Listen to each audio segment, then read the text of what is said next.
Everyone, നമ്മൾ ഇന്ന് നമ്മളുടെ പുതിയ ചാപ്റ്റർ തുടങ്ങാൻ പോവാണ്.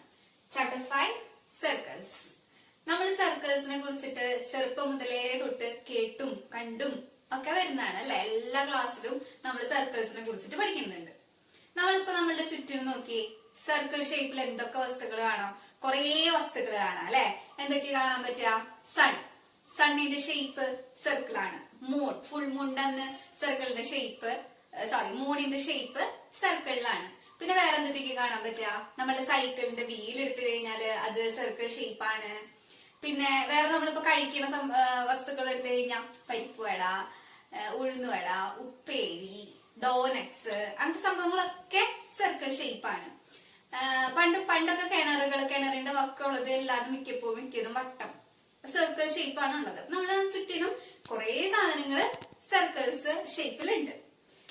അപ്പൊ നമ്മള് ചെറിയ ക്ലാസ്സിൽ സർക്കിൾസിനെ കുറിച്ചിട്ട് പഠിച്ചത് എന്തെന്നാ? സർക്കിൾ ഉണ്ട്, സർക്കിളിന് ഒരു സെന്റർ ഉണ്ട്, അതുപോലെ തന്നെ റേഡിയസ് എന്താണ്, ഡയാമീറ്റർ എന്താണെന്നൊക്കെ നമ്മൾ പഠിച്ചിട്ടുണ്ട് അല്ലെ. നമുക്കൊരു സർക്കിൾ വരച്ചു നോക്കാം. ഞാനൊരു സർക്കിൾ ഇവിടെ വരച്ചിട്ടുണ്ട്. സർക്കിളിന് നമുക്കറിയാം ഈ പോയിന്റിനെയാണ് നമ്മൾ എന്ത് പറയുന്നത്? സെന്റർ. സർക്കിളിന്റെ സെന്റർ ആണ് ഇത് ഡിനോട്ട് ചെയ്തേക്കുന്നത്. ഇനി നമുക്ക് സെന്ററിൽ നിന്ന് സർക്കിളിന് ഉള്ളൊരു പോയിന്റിലോട്ട് ഒരു ലൈൻ വരച്ചു. അപ്പൊ ആ ലൈനിന് നമ്മൾ എന്താ പറയാ? റേഡിയസ് അല്ലെ. എല്ലാവർക്കും അറിയാം അല്ലെ, അത് റേഡിയസ് എന്നാണ് പറയാ. ഈ സർക്കിളിന്റെ ഏത് പോയിന്റിൽ എടുത്തു കഴിഞ്ഞാലും നമ്മൾ സെന്ററിൽ നിന്ന് ആ പോയിന്റിലോട്ട് ഒരു ലൈൻ വരച്ചു കഴിഞ്ഞാൽ എല്ലാത്തിനെയും സെയിം ഡിസ്റ്റൻസ് ആണ്. അതിനെ നമ്മൾ എന്ത് വിളിക്കുന്നു? റേഡിയസ് എന്ന് വിളിക്കുന്നു. അത് നമുക്ക് എല്ലാവർക്കും അറിയാം അല്ലെ. അതുപോലെ തന്നെ ഈ റേഡിയസിനെ ഞാൻ ഇങ്ങോട്ട് എക്സ്റ്റെൻഡ് ചെയ്തു എന്ന് വിചാരിക്കും. ഈ സെന്ററിൽ കൂടെ പാസ് ചെയ്ത് പോയി നമ്മളുടെ സർക്കിളിന്റെ രണ്ട് പോയിന്റ്സ് ജോയിൻ ചെയ്യുന്ന രീതിയിൽ സെന്ററിൽ കൂടെ പാസ് ചെയ്ത് പോയി ഒരു ലൈൻ. ആ ലൈന് നമ്മൾ എന്താ വിളിക്കാറ്? ഡയാമീറ്റർ. അതെ, ഇതാണ് നമ്മളുടെ ഡയാമീറ്റർ. ഇത് നമുക്ക് അറിയാവുന്നതാണ് അല്ലെ. ചെറിയ ക്ലാസ് മുതൽ നമ്മൾക്ക് പഠിച്ചിട്ടുള്ളതാണ്.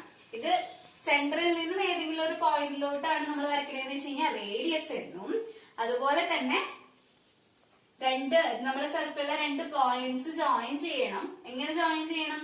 സെന്ററിൽ കൂടെ പാസ് ചെയ്യുന്ന രീതിയിൽ നമ്മൾ രണ്ട് പോയിന്റ്സ് ജോയിൻ ചെയ്ത് കഴിഞ്ഞാല് അതിനെ നമ്മൾ എന്ത് വിളിക്കുന്നു? ഡയാമീറ്റർ എന്ന് വിളിക്കുന്നു. ഓക്കെ, അപ്പൊ നമുക്ക് ഒരു എക്സാമ്പിൾ, ഇപ്പൊ 3 സെന്റിമീറ്റർ റേഡിയസ് ആയിട്ട് വരുന്ന ഒരു സർക്കിൾ വരയ്ക്കാൻ പറഞ്ഞു കഴിഞ്ഞാൽ നിങ്ങൾ വരയ്ക്കും ഇല്ലേ?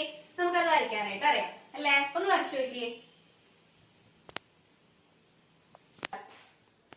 അപ്പൊ 3 സെന്റിമീറ്റർ മാത്രല്ല, നമ്മള് എത്ര സെന്റിമീറ്റർ ആയിട്ടുള്ള റേഡിയസോ ഡയമീറ്ററോ തന്നു കഴിഞ്ഞാൽ നമുക്കിപ്പോ സർക്കിൾ വരയ്ക്കാനായിട്ട് അറിയാം. ഓക്കെ, ഇനി ഒരു പുതിയൊരു ടേം ആണ് നമ്മളിവിടെ പഠിക്കാൻ പോണേ കേട്ടോ. ഇപ്പൊ നോക്കിക്കേ, ഇപ്പൊ ഞാൻ സർക്കിളിലെ രണ്ട് പോയിന്റ്സ് മാർക്ക് ചെയ്തു. ഇവിടെ ഒരു പോയിന്റ് മാർക്ക് ചെയ്തു, ഇവിടെ ഒരു പോയിന്റ് മാർക്ക് ചെയ്തു. ഇനി ഈ രണ്ട് പോയിന്റ്സും തമ്മിൽ ഞാൻ ജോയിൻ ചെയ്തു എന്ന് വിചാരിക്കാം. ജോയിൻ ചെയ്തു. ഇത് റേഡിയസ് ആണോ? അല്ല. റേഡിയസ് ആവണമെന്നുണ്ടെങ്കിൽ എന്ത് വേണം? സെന്ററിൽ നിന്നും സർക്കിളിന്റെ പോയിന്റിലേക്ക് ലൈൻ വരയ്ക്കണം അല്ലെ. അപ്പൊ ഇത് റേഡിയസ് അല്ല. ഡയമീറ്റർ ആണോ? അതുമല്ല. ഡയമീറ്റർ ആണെന്നുണ്ടെങ്കിൽ സെന്ററിൽ കൂടെ പാസ് ചെയ്ത് പോകണം, സർക്കിളിന്റെ രണ്ട് പോയിന്റ്സിൽ ജോയിൻ ചെയ്തിട്ടുണ്ടാവണം. അപ്പൊ അത് എന്തുമല്ല? ഡയമീറ്റർ അല്ല. അപ്പൊ ഇത് പുതിയൊരു ലൈൻ അല്ലേ? ആണ്. അപ്പൊ ഇതെന്താ സംഭവം? The line joining 2 points on a circle is called chord. ഇതിനെയാണ് നമ്മൾ കോഡ് എന്ന് വിളിക്കുന്നത്.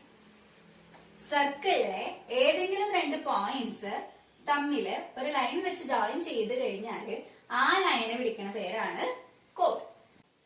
The line joining 2 points of a circle is called a chord. നമ്മൾ രണ്ട് പോയിന്റ്സ് ജോയിൻ ചെയ്ത് കഴിഞ്ഞാല് കോഡ് എന്ന് പറയുന്നു. ഇനി ഇതാ നോക്കിയേ, ഞാൻ ബോർഡിൽ കുറച്ച് സർക്കിൾസ് വരച്ചിട്ടുണ്ട്. ഇനി ആ സർക്കിൾസുമേ ഞാൻ വരച്ചിരിക്കുന്ന മാർക്ക് ചെയ്തേക്കുന്ന ലൈൻസ് കോഡാണോ എന്നുള്ളതൊക്കെ ചെക്ക് ചെയ്യാട്ടാ. ഫസ്റ്റത്തെ സർക്കിൾ നോക്ക്, AB. അത് കോഡാണോ? അല്ല. എന്തുകൊണ്ടാ? ഇത് സെന്ററിൽ നിന്നാണ് ഒരു പോയിന്റ്, രണ്ട് പോയിന്റ്സ് സർക്കിളും ഇല്ല അല്ലെ. അപ്പൊ നമുക്കതിനെ കോഡ് എന്ന് പറയാൻ പറ്റില്ല. പക്ഷെ ഇത് എന്താണ്? റേഡിയസ് ആണ്. ഓക്കെ, ഇതപ്പോ നമ്മുടെ കോഡ് അല്ല. ഇനി സെക്കൻഡ് ഫിഗർ നോക്കാം. സെക്കൻഡ് ഫിഗറിൽ CD കോഡാണോ? അതും കോഡല്ല. കാരണം എന്താ?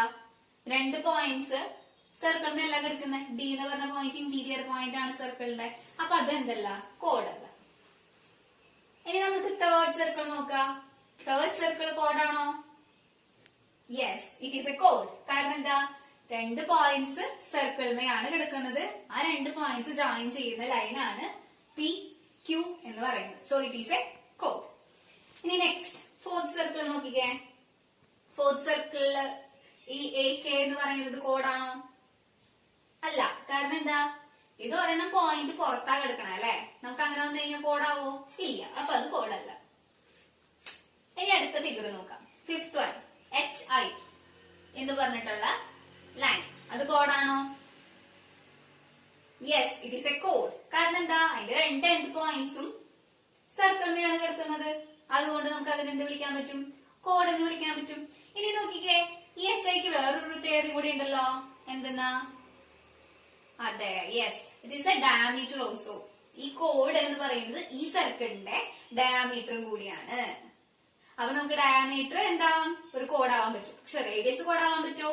ഇല്ല. നമ്മളിത് ഇവിടെ പറഞ്ഞിട്ടുണ്ടായിരുന്നു, റേഡിയസ് വരച്ചു കഴിഞ്ഞാൽ അത് കോഡാവില്ല. അതുപോലെ തന്നെ ഡയമീറ്റർ വരച്ചു കഴിഞ്ഞാൽ നമുക്ക് കോഡാണെന്നുള്ളത് കിട്ടും. ഇനി അപ്പൊ നമുക്ക് ഇനി അടുത്തത് ഒരു സർക്കിളിന് എത്ര കോഡ് വരയ്ക്കാമെന്നുള്ളത് നോക്കാം. ഞാനൊരു സർക്കിൾ വരച്ചിട്ടുണ്ട്. ഇനി നമുക്ക് ഇതിൽ എത്ര കോഡ് വരയ്ക്കാൻ പറ്റും എന്നുള്ളത് നോക്കാം. ഞാൻ കുറച്ച് കോഡ് വരയ്ക്കാം. ഇതൊരു കോഡാണ്.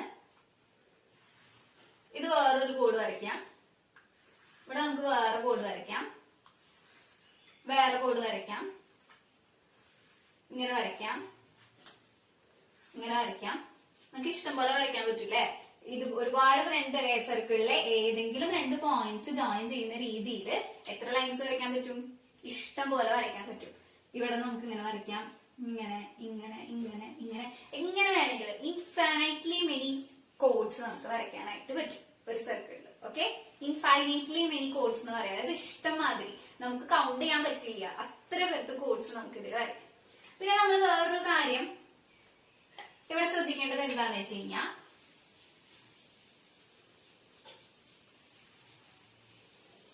നമ്മൾ നേരത്തെ പറഞ്ഞു ഡയമീറ്റർ എന്ന് പറയുന്നത് സർക്കിളിന്റെ കോഡാന്ന് പറഞ്ഞു അല്ലെ. നമ്മള് കഴിഞ്ഞ ദിവസം വീഡിയോ വാച്ച് ചെയ്തപ്പോൾ നമ്മളത് ശ്രദ്ധിച്ചിട്ടുണ്ടായിരുന്നു. ആ ഡയമീറ്ററിന് ഒരു പ്രത്യേകത നമ്മൾ വീഡിയോയിൽ കണ്ടിട്ടുണ്ടായിരുന്നു. ഇതാണ് നമ്മൾ നേരത്തെ വരച്ച ഡയമീറ്റർ. ഓക്കെ, ഇതാണ് നമ്മളുടെ കോഡുമാണെന്ന് പറഞ്ഞു. ഡയമീറ്റർ എന്ന് പറയുന്നത് ഒരു കോഡുമാണ് എന്ന് പറഞ്ഞു. ഈ കോഡ് ബാക്കിയുള്ള കോഡ്സിനെ വെച്ച് കമ്പയർ ചെയ്യുമ്പോൾ ഇതിന് വല്ല പ്രത്യേകതയുണ്ടോ? ഉണ്ട്. നമ്മൾ വേറെ ഏത് കോഡ് വരച്ചാലും നോക്കിക്കേ, നമ്മളിപ്പോ അടുത്തൊരു കോഡ് വരച്ചു, ഇതിനെക്കാട്ടും ചെറുതല്ലേ? അതെ. നമ്മൾ ഇപ്പുറത്തേക്ക് വരച്ചു, ഡയമീറ്ററിനെക്കാട്ടും ചെറുതല്ലേ? ആണ്. ഇവിടെ നമ്മൾ ലൈൻ വരച്ചു, ചെറുതാണ്.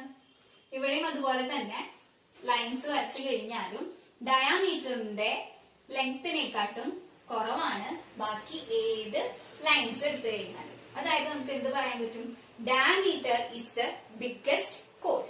ഒരു സർക്കിളിന്റെ വേറെ ഏത് 2 പോയിന്റ്സ് എടുത്ത് ജോയിൻ ചെയ്ത് കഴിഞ്ഞാലും ഡയമീറ്ററിന്റെ അത്ര ലെങ്ത് ഉണ്ടാവില്ല. ഇത് കാര്യം ഓർത്തിരിക്കണേ.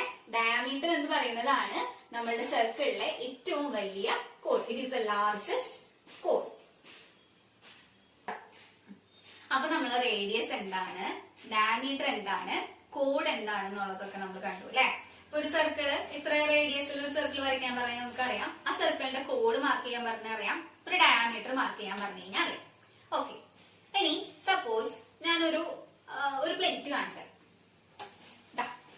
ഈ പ്ലേറ്റ് എന്ത് ഷേപ്പാണ്? അതിന്റെ ഔട്ട്ലൈൻ എന്ത് ഷേപ്പാണ്? സർക്കിൾ ഷേപ്പാണ് അല്ലെ. ഞാൻ ഇതിൽ നിന്ന് ട്രേസ് ചെയ്ത് വരയ്ക്കുന്നുണ്ട്.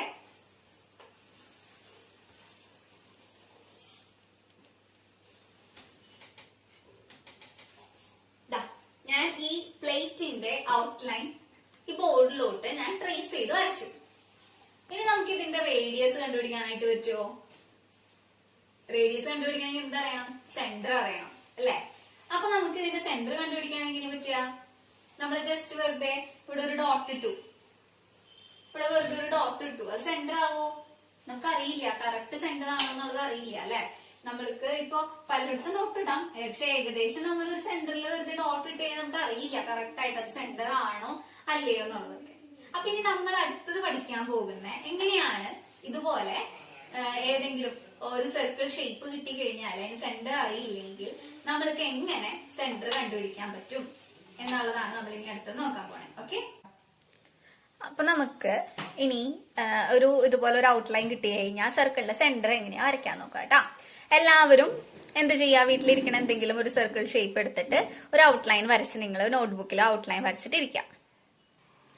നമുക്ക് ഒരുമിച്ച് ആ ഔട്ട്ലൈനിന്റെ അപ്പൊ അങ്ങനെ കിട്ടിയ സർക്കിളിന്റെ സെന്റർ നമുക്ക് ഒരുമിച്ച് കണ്ടുപിടിക്കാം കേട്ടാ. അപ്പൊ ആദ്യം തന്നെ എല്ലാവരും ഔട്ട്ലൈൻ വരച്ചു എന്ന് വിചാരിക്കണം. ഇനി എന്താ ചെയ്യേണ്ടതെന്ന് വെച്ച് കഴിഞ്ഞാൽ ഇതിന്റെ ഒരു കോഡ് നമ്മൾ വരയ്ക്കാം. അതായത് ഏതെങ്കിലും 2 പോയിന്റ്സ് മാർക്ക് ചെയ്യാം. ആദ്യം തന്നെ ഞാൻ ഇവിടെ ഒരു പോയിന്റും ഇവിടെ ഒരു പോയിന്റ് മാർക്ക് ചെയ്തു. ഞാൻ ഇതിനെ ജോയിൻ ചെയ്യാണ്.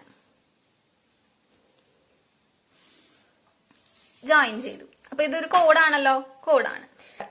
ഇനി നമ്മൾ എന്താ ചെയ്യേണ്ടതെന്ന് വെച്ച് കഴിഞ്ഞാല് ഈ കോഡിന്റെ ഈ ഒരു പോയിന്റിൽ നിന്ന് നമ്മൾ ഓൾറെഡി നമ്മൾ ഒരു കോമ്പസിൽ ഒരു മെഷർ എടുത്ത് വെക്കണം കേട്ടോ. ഏതെങ്കിലും ഡിസ്റ്റൻസിൽ ഇങ്ങനെ എടുത്ത് വെക്കുക. അതിനുശേഷം കോഡിന്റെ ഒരു പോയിന്റിൽ നിന്ന് ഒരു ആർക്ക് വരയ്ക്കാം. ഈ സെയിം ലെങ്ത് തന്നെ ഉപയോഗിച്ചിട്ട് ആ കോഡിന്റെ അടുത്ത പോയിന്റിൽ നിന്ന് ഇതിലോട്ട് വേറൊരു ആർക്ക് വരയ്ക്കാം. ഓക്കെ, സെയിം ലെങ്ത്തിലോട്ട് വരയ്ക്കാം കേട്ടാ. അപ്പൊ നമുക്ക് അവിടെ ഒരു ഇന്റർസെക്ടിങ് പോയിന്റ് കിട്ടിയല്ലോ. ഇനി എന്താ ചെയ്യേണ്ടതെന്ന് വെച്ച് കഴിഞ്ഞാൽ ആ പോയിന്റ്സ് കോഡ്സിന്റെ 2 എൻഡ് പോയിന്റ്സും ആയിട്ട് ജോയിൻ ചെയ്യാം.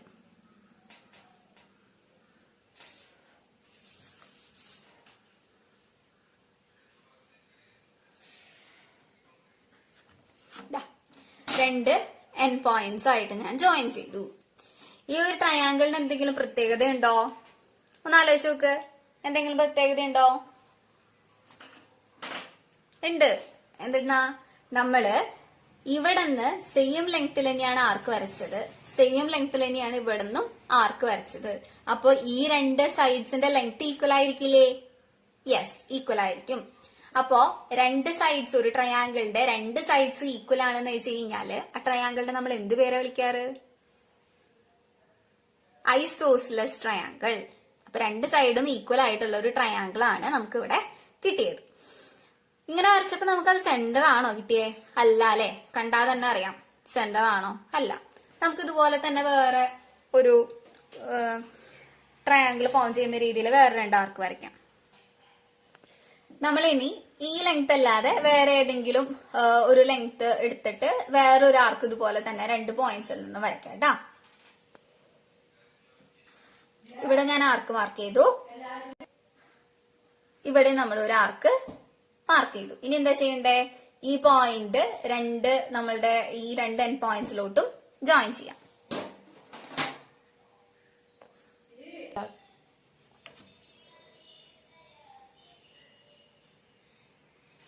ഈ പോയിന്റും ഈ എൻഡ് പോയിന്റ്സും തമ്മിൽ ജോയിൻ ചെയ്യാട്ടാ. അങ്ങനെ വരച്ചു കഴിഞ്ഞാൽ ഇതും ഒരു ഐസോസിലസ് ട്രയാങ്കിൾ അല്ലേ? കാരണം നമ്മൾ സെയിം ലെങ്ത്തിലുള്ള ആർക്കാണ് 2 പോയിന്റ്സിൽ നിന്ന് വരച്ചത്. അപ്പൊ ഇത് നമുക്കൊരു ഐസോസിലസ് ട്രയാങ്കിൾ ആണെന്നുള്ളത് കിട്ടി. ഇത് സെന്റർ ആണോ? അല്ല അല്ലെ? കണ്ടു കഴിഞ്ഞാൽ അറിയാം നമുക്ക് സെന്റർ അല്ല, നമുക്കറിയാം.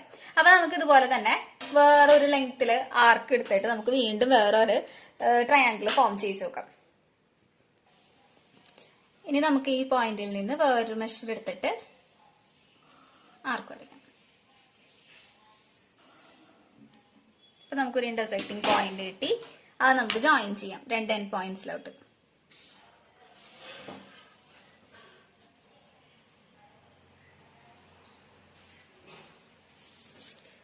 അപ്പോഴും നമുക്ക് എന്ത് ട്രയാങ്കിളാ കിട്ടുന്നേ? ഐസോസിലസ് ട്രയാങ്കിൾ തന്നെയാണ് കിട്ടുന്നത് അല്ലെ? കാരണം ഈ ലെങ്ത്തും ഈ ലെങ്ത് എന്ന് പറയുന്നത് എന്താണ്? സെയിം ആണ് എന്നുള്ളത് നമുക്ക് കിട്ടി. അപ്പൊ നമുക്ക് ഇവിടെ 3 ഐസോസിലസ് ട്രയാങ്കിൾ കിട്ടി. ഇതുപോലെ നമ്മള് ഏത് ആർക്ക്, സെയിം ലെങ്ത്തിലെ ഏത് ആർക്ക് എടുത്ത് വരച്ചു കഴിഞ്ഞാലും നമുക്ക് കുറെ ഐസോസിലസ് ട്രയാങ്കിൾ കിട്ടുന്നു. ഇനി നമ്മൾക്ക് ഇപ്പൊ നമ്മൾ വരച്ച ട്രയാങ്കിൾസിൽ നമുക്ക് സർക്കിളിന്റെ സെന്റർ ഒന്നും കിട്ടിയിട്ടില്ല. കണ്ടാൽ തന്നെ നമുക്ക് മനസ്സിലാവും അതൊന്നും ഇല്ല. ഇവിടെ ഞാൻ വേറൊരു കാര്യം ഓർമ്മിപ്പിക്കട്ടെ. നമ്മളപ്പോ 8ാം ക്ലാസ്സിൽ ഈ ഒരു കാര്യം പഠിച്ചിട്ടുണ്ട്. എന്താ പഠിച്ചിരിക്കണേ? നമുക്ക് വായിക്കാം. All the points which are at the same distance from 2 fixed points are the third vertices of isosceles triangle with the line joining the 2 points on the base. Such points lie along the perpendicular bisector of line. നമ്മളുടെ theorem എന്താ പറയണേ? All the points which are at the same distance from two fixed points. രണ്ട് fixed പോയിന്റ്സിൽ നിന്ന് same ഡിസ്റ്റൻസിൽ നമ്മൾ ഒരു point mark ചെയ്ത് കഴിഞ്ഞാല് all the points which are at the same distance from two fixed points are the third vertices of isosceles triangle with the line joining the 2 points on the base. അതായത് നമ്മൾ ഒരു ലൈനില് രണ്ട് പോയിന്റ്സിൽ നിന്നും ഇതുപോലെ same ഡിസ്റ്റൻസിൽ mark ചെയ്ത് കഴിഞ്ഞാല് അത് ആ ഒരു ട്രയാങ്കിളിന്റെ തേർഡ് വെർട്ടിസസ് ആയിട്ടായിരിക്കും വരുന്നത്. അതിന്റെ ബേസിന്റെ രണ്ട് എൻഡ് പോയിന്റ്സ് തമ്മിൽ എൻഡ് പോയിന്റ്സിൽ നിന്ന് സെയിം ഡിസ്റ്റൻസിൽ നമ്മൾ വരയ്ക്കുമ്പോൾ ആ ട്രയാങ്കിളിന്റെ തേർഡ് വെർട്ടെക്സിലാണ് കിട്ടുന്നത്. അടുത്തത് എന്താ പറയണേ? Such points lie along the perpendicular bisector of line. ഇതുപോലെ നമ്മൾ ഇതുപോലെ കുറെ ട്രയാങ്കിൾസ് വരച്ചു അല്ലെ. ഈ ബേസിന്റെ എൻഡ് പോയിന്റ്സിൽ നിന്ന് സെയിം ഡിസ്റ്റൻസ് വരുന്ന രീതിയിൽ പല ട്രയാങ്കിൾസ് വരച്ചു. ഇതിന്റെ ഡിസ്റ്റൻസ് സെയിം ആണ്, ഇവിടെ തൊട്ട് ഇവിടെ വരെയുള്ള ഡിസ്റ്റൻസ് സെയിം ആണ്, ഇവിടെ തൊട്ടുള്ള ഇവിടെ വരെയുള്ള ഡിസ്റ്റൻസ് സെയിം ആണ്. ഇനി എന്താ പറഞ്ഞിരിക്കണേ? നമ്മളിനി ആ പോയിന്റ്സ് ഒക്കെ നോക്കിക്കഴിഞ്ഞാല് എന്തിന് പെർപെൻഡിക്കുലർ ആയിരിക്കും? നമ്മളുടെ ബേസിന് പെർപെൻഡിക്കുലർ ആയിട്ടായിരിക്കും ഉണ്ടാവുക. അതായത് നമുക്ക് ഇവിടെ ലൈൻ ജോയിൻ ചെയ്തു എന്ന് വിചാരിക്കും. ഇത് പെർപെൻഡിക്കുലർ ബൈസെക്ടർ ആണ് എന്നാണ് നമ്മളുടെ തിയറം. ഈ പെർപെൻഡിക്കുലർ ബൈസെക്ടർ വരച്ചു കഴിഞ്ഞാല് ഈ എല്ലാ പോയിന്റ്സും ആ പെർപെൻഡിക്കുലർ ബൈസെക്ടറിനെയാണ് ലൈ ചെയ്യുന്നുണ്ടാവുക. ഇനി നോക്കിക്കേ, നമുക്ക് സെന്റർ അറിയാവുന്ന ഒരു സർക്കിൾ ആണ് കേട്ടോ. അത് ഞാനൊരു കോഡ് വരച്ചു. നമുക്കറിയാം സെന്ററിൽ നിന്ന് ഈ പോയിന്റിലോട്ട് വരച്ചു കഴിഞ്ഞാല് അത് റേഡിയസ് ആണ്. അതുപോലെ തന്നെ ഈ സെന്ററിൽ നിന്ന് ഇവിടത്തേക്ക് വരച്ചു കഴിഞ്ഞാലും റേഡിയസ് ആണ്.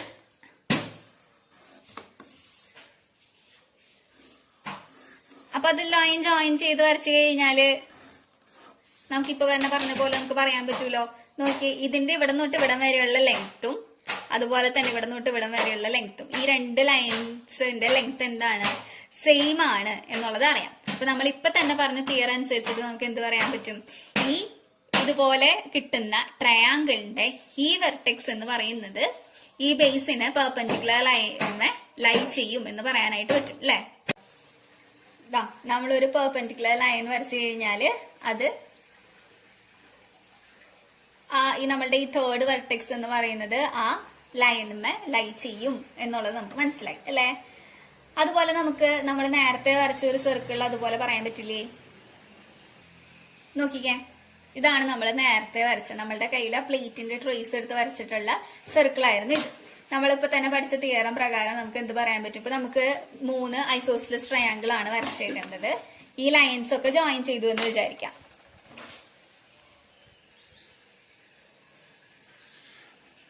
ഈ ലൈൻസ് ഒക്കെ ജോയിൻ ചെയ്ത് കഴിഞ്ഞാല് അത് ഈ ബേസിന്റെ പെർപെൻഡിക്കുലർ ലൈനുമെയാണ് ലൈ ചെയ്യുന്നത് എന്ന് കിട്ടും. അപ്പൊ നമ്മൾ ഇപ്പൊ തന്നെ പറഞ്ഞ കാര്യം ഒന്ന് കൂട്ടി ആലോചിച്ച് നോക്കിക്കേ.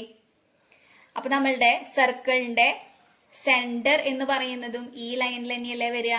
കാരണം എന്താന്ന് വെച്ച് കഴിഞ്ഞാൽ സർക്കിളിന്റെ സെന്ററിൽ നിന്ന് ഈ പോയിന്റിൽ നിന്ന് സർക്കിളിന്റെ സെന്ററിലേക്കുള്ള ഡിസ്റ്റൻസും ഈ പോയിന്റിൽ നിന്ന് സർക്കിളിന്റെ സെന്ററിലോട്ടുള്ള ഡിസ്റ്റൻസും സെയിം ആണ്.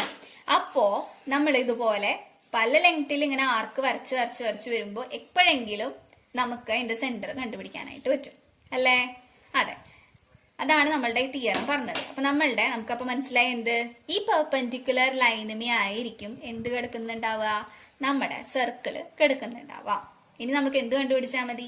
ഈ പെർപെൻഡിക്കുലർ ലൈനിൽ എവിടെയാണ് ആ സെന്റർ എന്നുള്ളത് കണ്ടുപിടിച്ചാൽ മതി. ഇനി നമുക്ക് എങ്ങനെയാ പെർപെൻഡിക്കുലർ ലൈനിൽ എവിടെയാണ് ആ സെന്റർ എന്നുള്ളത് നോക്കാട്ടാ. ഇതായിരുന്നു നമ്മളുടെ പ്ലേറ്റ് ട്രേസ് ചെയ്ത് വെച്ചിട്ടുള്ള സർക്കിള്. നമ്മൾ നേരത്തെ ഒരു കോഡ് വരച്ചായിരുന്നു അല്ലെ.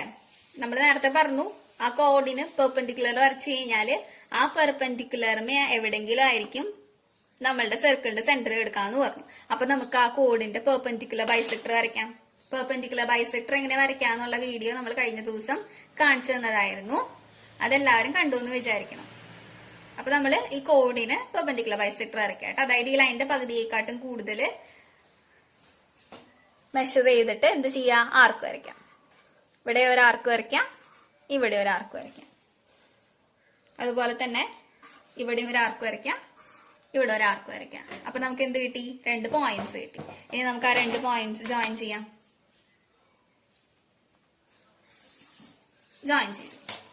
ഇനി എന്താ ചെയ്യണ്ടേ, ഇനി വേറെ ഏതെങ്കിലും ഒരു കോഡ് വരയ്ക്കാം. ഇനി നമ്മൾ വേറെ ഒരു കോഡ് വരച്ചു കേട്ടാ.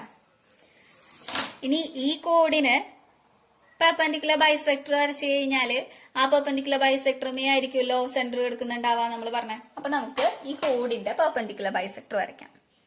ഇതുപോലെ തന്നെ പകുതിയെക്കാട്ടും കൂടുതൽ മെഷർ എടുക്കുക, ആർക്ക് വരയ്ക്കാം. ഈ പോയിന്റിൽ നിന്ന് മെഷർ ചെയ്ത് സെയിം ആർക്ക് തന്നെ വരയ്ക്കാം. അപ്പൊ നമുക്ക് എന്ത് കിട്ടി, 2 പോയിന്റ്സ് കിട്ടി. ഇനി എന്ത് ചെയ്യാം, ജോയിൻ ചെയ്യാം.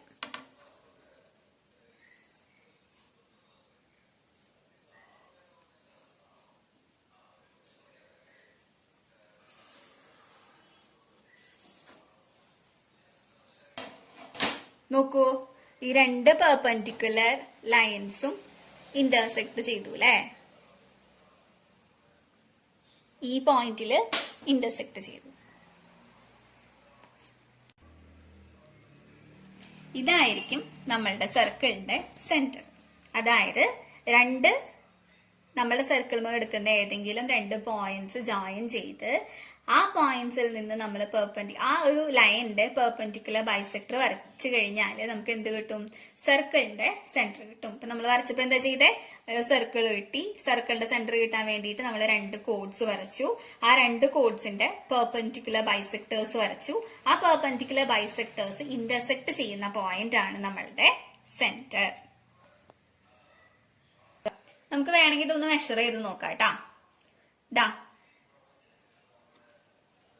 സെന്ററിൽ നിന്ന് നമ്മൾ മെഷർ ചെയ്തപ്പോ നോക്കി 7.5 കിട്ടി. ഇനി അതുപോലെ തന്നെ നമുക്ക് ഇവിടെ നോക്കാം. സെന്ററിൽ നിന്ന് ഈ പോയിന്റിലോട്ട് മെഷർ ചെയ്തപ്പോ 7.5 കിട്ടി. അതായത് നമ്മളുടെ ആ പ്ലേറ്റ് എന്ന് പറയുന്നത് 7.5 റേഡിയസിൽ വരച്ചിട്ടുള്ള ഒരു സർക്കിൾ ആണ്. അപ്പൊ നമുക്കിത് സെന്റർ, ഇതിന്റെ ലെങ്ത്തും 7.5 ആണ്. അപ്പൊ നമുക്ക് എക്സാക്ട് ലെങ്ത് എന്ത് പറയാൻ പറ്റും, ഇതാണ് നമ്മളുടെ സർക്കിളിന്റെ സെന്റർ എന്ന് പറയാനായിട്ട് പറ്റുന്നത്. അപ്പൊ നമ്മൾ ഇന്നത്തെ ക്ലാസ്സിൽ എന്തൊക്കെയാ പഠിച്ചേ, സർക്കിളിന്റെ സെന്റർ, അതിന്റെ റേഡിയസ്, ഡയമീറ്റർ, അതുപോലെ തന്നെ പുതിയ ടേം പഠിച്ചത് എന്താ, കോഡ് എന്താ, the line joining the 2 points on a circle is called a chord. ഇനി അടുത്ത നമ്മളൊരു റിസൾട്ട് പഠിച്ചു അല്ലെ, അവസാനമായിട്ട് പഠിച്ച റിസൾട്ട് എന്താ, the perpendicular bisector of any chord of a circle passes through its center. ഇതാണ് നമ്മൾ അവസാനമായിട്ട് പഠിച്ചിട്ടുള്ള തിയറം. അപ്പൊ ഇനി നമ്മൾക്ക് ഏതൊരു സെന്റർ ഇല്ലാത്ത സർക്കിൾ കിട്ടി കഴിഞ്ഞാലും ഇനി സെന്റർ കണ്ടുപിടിക്കാനായിട്ട് പറ്റില്ലേ, കോഡ് വരച്ചിട്ട് വെറുതെ പെർപെൻഡിക്കുലർ ബൈസെക്ടർ വരച്ചാൽ മതി. അപ്പൊ നമുക്ക് സെന്റർ കണ്ടുപിടിക്കാനായിട്ട് പറ്റും. ഇനിയിപ്പോ നിങ്ങൾക്ക് ഞാനൊരു വർക്ക് തരാം. എന്താ ചെയ്യണ്ടേ, വീട്ടിലിരിക്കുന്ന ഏതെങ്കിലും ഒരു സർക്കിൾ ഷേപ്പുള്ള ഏതെങ്കിലും ഒരു സംഭവം, ചിലപ്പോ ഗ്ലാസിന്റെ ഒക്കെ വട്ടം അറ്റത്തുള്ളത്, അത് സർക്കിൾ ഷേപ്പ് അല്ലേ, അതൊക്കെ വെച്ചിട്ട് ട്രേസ് എടുത്തിട്ട് എന്ത് ചെയ്യാ, 2 കോഡ് വരച്ചിട്ട് ഇതുപോലെ അതിന്റെ സെന്റർ കണ്ടുപിടിക്കാം. ഏതെങ്കിലും ഒരു സർക്കിൾ ഷേപ്പ് എടുത്ത് എന്ത് ചെയ്യാ, ട്രേസ് എടുത്തിട്ട് ഒരു സെന്റർ കണ്ടുപിടിക്കാം. ഇതാണ് നിങ്ങളുടെ ഇന്നത്തെ വർക്ക്.